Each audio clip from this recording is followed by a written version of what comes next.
Assalamualaikum warahmatullahi wabarakatuh.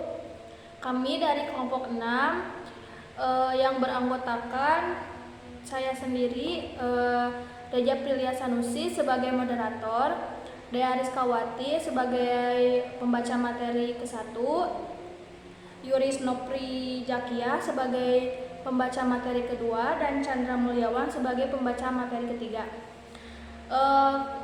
Kami akan mempresentasikan materi yang berjudul perilaku kelompok dan interpersonal.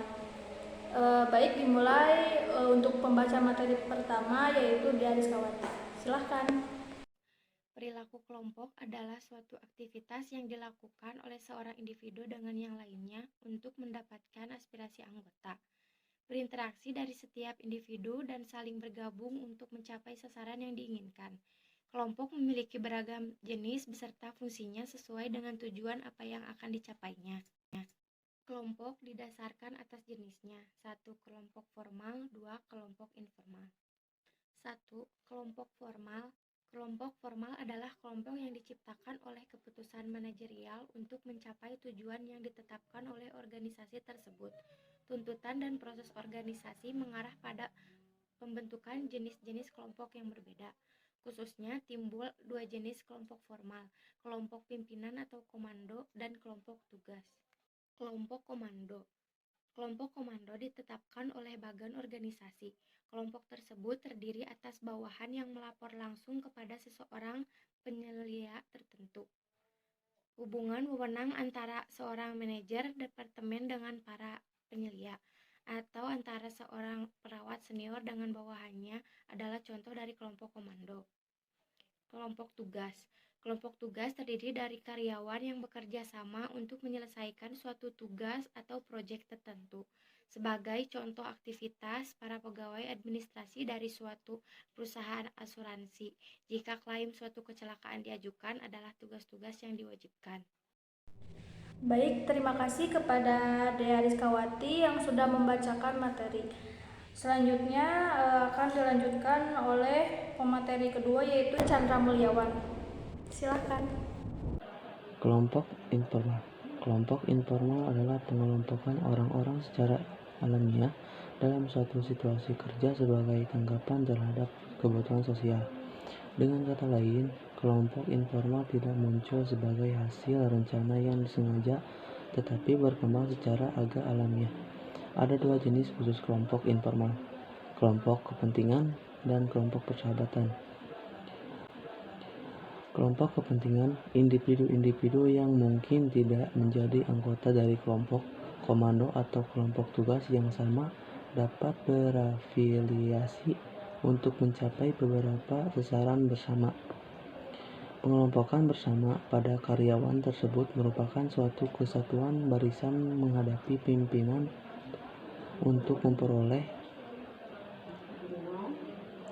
manfaat lebih besar.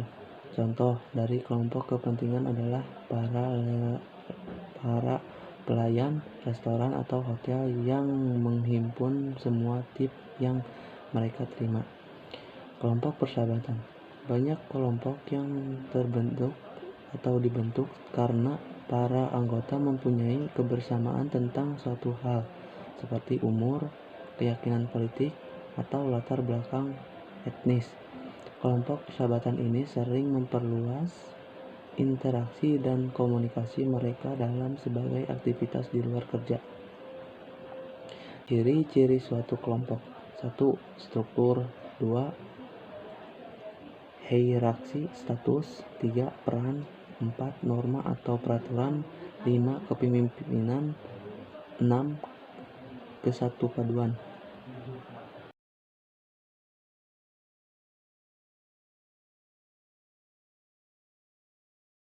Akan dibacakan oleh Yuris Nopri Jakia. Silahkan. Baik, terima kasih kepada moderator yang telah memberikan saya kesempatan untuk memberikan materi ketiga. Yang pertama itu di sini ada ciri-ciri interpersonal.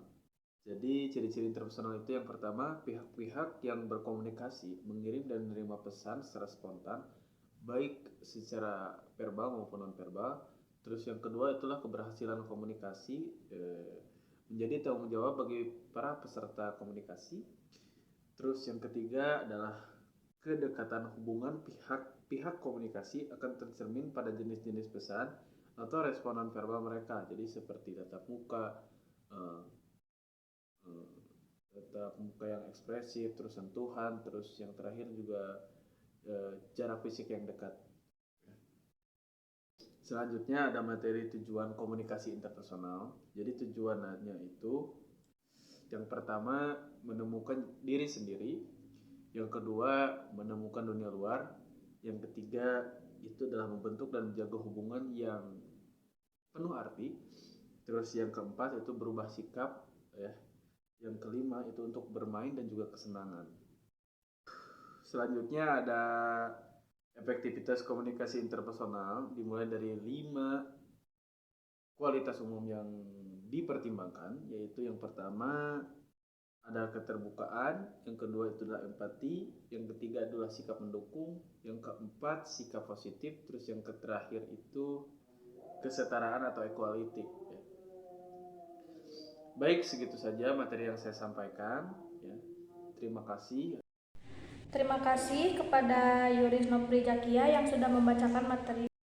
Alhamdulillah materi yang dibacakan oleh kelompok 6 yang berjudul perilaku kelompok dan interpersonal sudah beres. Mohon maaf apabila ada kesalahan. Wabillahi taufiq wal hidayah. Wassalamualaikum warahmatullahi wabarakatuh.